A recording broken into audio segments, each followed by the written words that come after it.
Մամիջանյան դուք էլ նշեցիք արդեն արդյունքները ձեզ հայտնի կլինեն երևի կանխատեսելի էր որ տանելը իրավի դրանից հետո ինչ քայլեր են դուք ասիք սա բուն գործընթացը չի բուն գործընթաց է երկրի կապլինի թե չէ ըստ կանոնակարգ օրենքի հաջորդ քայլը եթե ԿՊ-ն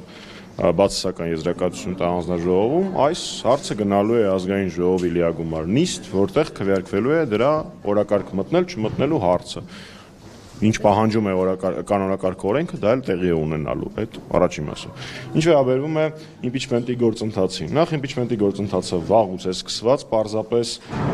լսումները որը այս գործընթացի մի մասն են այս հայտարարության շուրջ լսումներն են Եվս մեկ կարևոր հանգրվաներ նախ այն փաստով, որ Հայաստան խմբակցությունը միացավ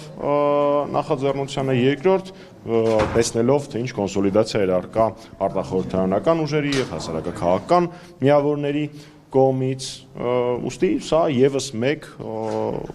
ըստ պլանի նախատեսված միջոցառում է շարունակում ենք մեր գործողությունները ըստ պլանի լսումը Պարոն Մամիջանյան, իշխանության ներկայացուցիչներն էլ ձեզ դիմելով նշեցին, որ անհրաժեշտ է ժողովրդի կոնսոլիդացիա։ Այս ուղղությամբ ինչ քայլեր են ձեռնարկվել։ Պարտադիր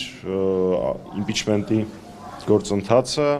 առանց ժողովրդի աջակցության, առանց լայն հասարակական զանգվածների առանց փողոցային պայքարի հնարավոր չի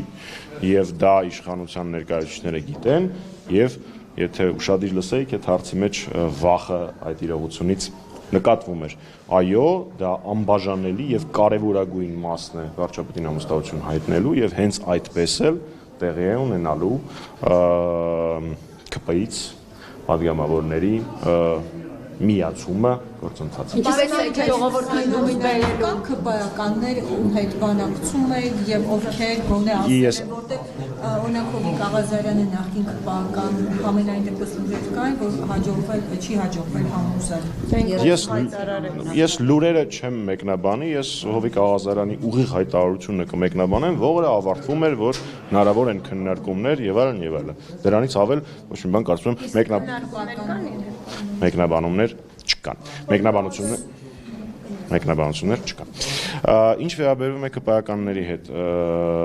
բանակցություններին կամ քննարկումներին, բնականաբար, նույնիսկ այն ժամանակ, երբ որ այդ ստորագրությունը այդ թղթի տակ լինի,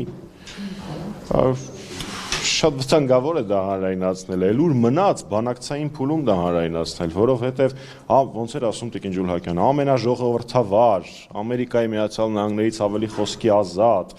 երկրում որտեղ կա 30-ից ավել քաղ բանտարկյալ տեսակ չարժի այդպիսի բան անել, որովհետև շատ արագ իշխանությունները իրենց ողջ ռեպրեսիվ ապարատը օգտագործեն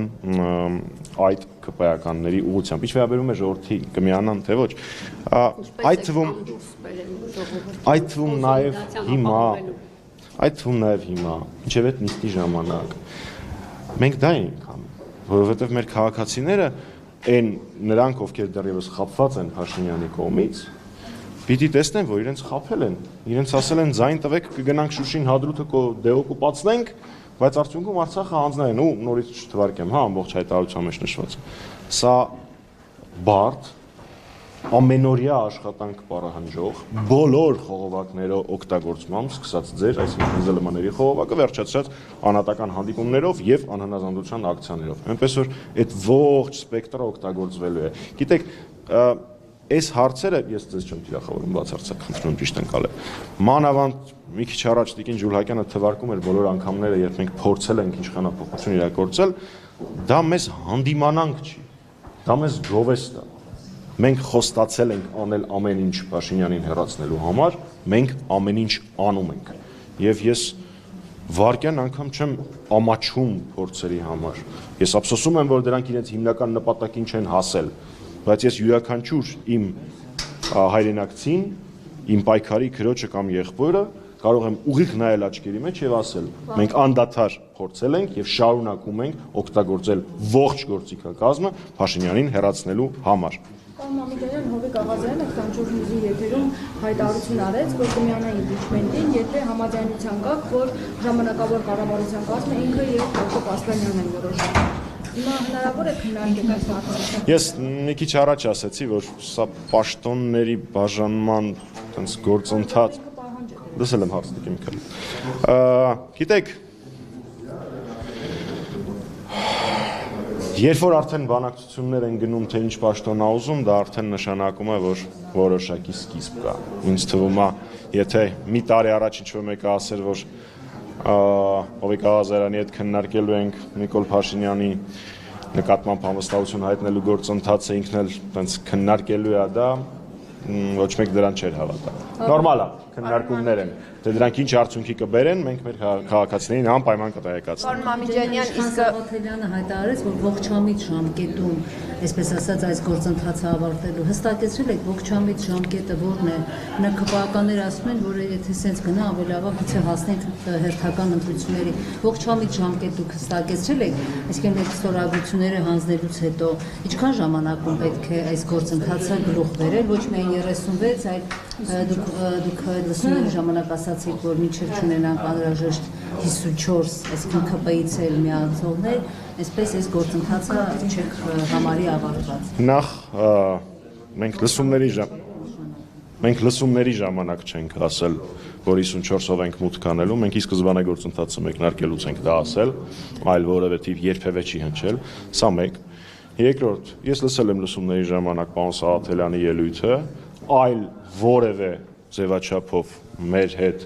որևէ ժամկետների քննարկում չի եղել, սա երկրորդ, եւ երրորդ, Հայաստանի Հանրապետական կուսակցության եւ դրա պատգամավորական խմբակցության վրա որևէ մեկը ժամկետներ դնել չի կարող։ Պարոն Մամիջանյան, Ես պատասխանեցի։ Եթե պայմանական չգիտեմ, այնպես ստացվի, որ դրական եզրակացությամբ գնան, այսինքն օրենքի նախագիծ է դառնալու սա, ճիշտ եմ ես հասկանում, զուտ ընթացակարգն է։ Ընթացակարգային տեսանկյունից ձեր հարցին այսպես պատասխանեմ, հայտարարությունը իր ընթացակարգով եւ մեծ հաշվով կարգավիճակով մոտ նույն ձևակերպումները ունի, ինչ օրենքի նախագիծը, այսինքն օրենքը, բայց խնդրում եմ հերոսաբար ԿՊ-ական պատգամավորները պայքարում էին նրա համար, որ բացահայտեն, որ սա իմպիչմենտի գործընթացի ձևաթուղթ չի, բայց ես առաջին ելույթից ժամանակ դա ասեցի, որ սա հայտարարության նախագիծ է, այնտեղ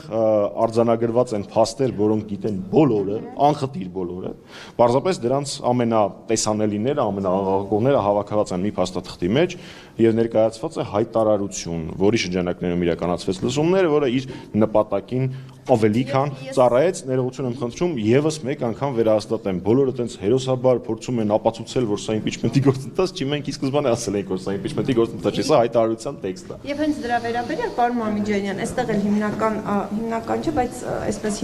բարբերաբար հնչող մտքերից մեկը հենց դա էր, թե ինչու ոչ իմպիչմենտի նախագիծը։ Մեծ սիրով եւս մեկ անգամ պատասխանեմ, որովհետեւ այն է, որ 54 մինչև չլինի, չի լինի։ Որովհետեւ Հայաստանի Հանրապետության օրենքներով իմպիչմենտի գործընթաց կարելի է մուտք անել 36 ստորագրությամբ, որից հետո 72 ժամվա ռեժիմով այն մտնում է օրակարգ, քվեարկվում եւ քվեարկվելու, բացասական քվեարկվելու պարագայում Նիկոլ Փաշինյանը կես տարով ստանում է իմունիտետ։ Մենք նման բան թույլ տալ չենք կարող։ Մենք չենք կարող նմանօրինակ կարճատես, անհեռատես քայլ անել եւ մուտք անել 36 ստորագրությամբ մի փաստաթուղթ, այնտեղ էլ 72 ժամյա ռեժիմով նույնիսկ եթե արկա լինեին ՆՔՊ-ականները անհրաժեշտ թվով, որոնք միանալու են, իրենց նկատմամբ ռեպրեսիվ մեխանիզմը սկսելու էր աշխատել։ Ոչ, հարգելի գործընկերներ եւ քաղաքացիներ, մենք ընտրել ենք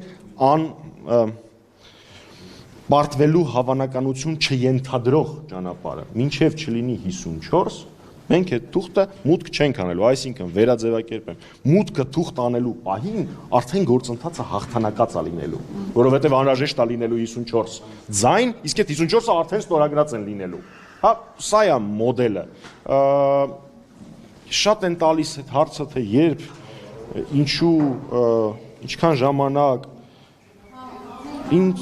այդ հարցը ճիշտ ասած առավել քան զարմացնում է, որովհետև մենք բոլորս ենք տեսնում ամեն օր ինչեր է տեղի ունենում, ինչ դարձելի սխալներ, ձախողումներ, բացթողումներ են տեղի ունենում։ Հետևաբար րոպե առաջ, օր առաջ։ Հիմա քանի Ժորժ սկսում անիստա։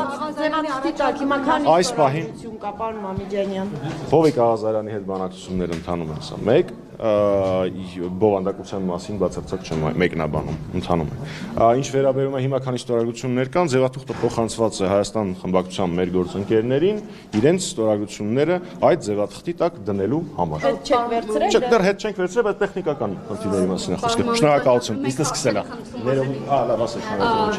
Ձեր հանրապետական կուսակցությունից նշում են, որ օրինակ ՀՊԱ-ականներ կան, որոնք կմիանան իմպիչմենտին, բայց քաղաքացիական պայմանագրի ներկայացուցիչները դա հերքում են եւ ինչպես է գնահատում Միքայել Աջապահյանի նկատմամբ։ Միքայել Աջապահյանի նկատմամբ տեղի ունեցողը անօրինություն է, խայտարակություն է, ես իմ ելույթի մեջ դա ասեցի, նաեւ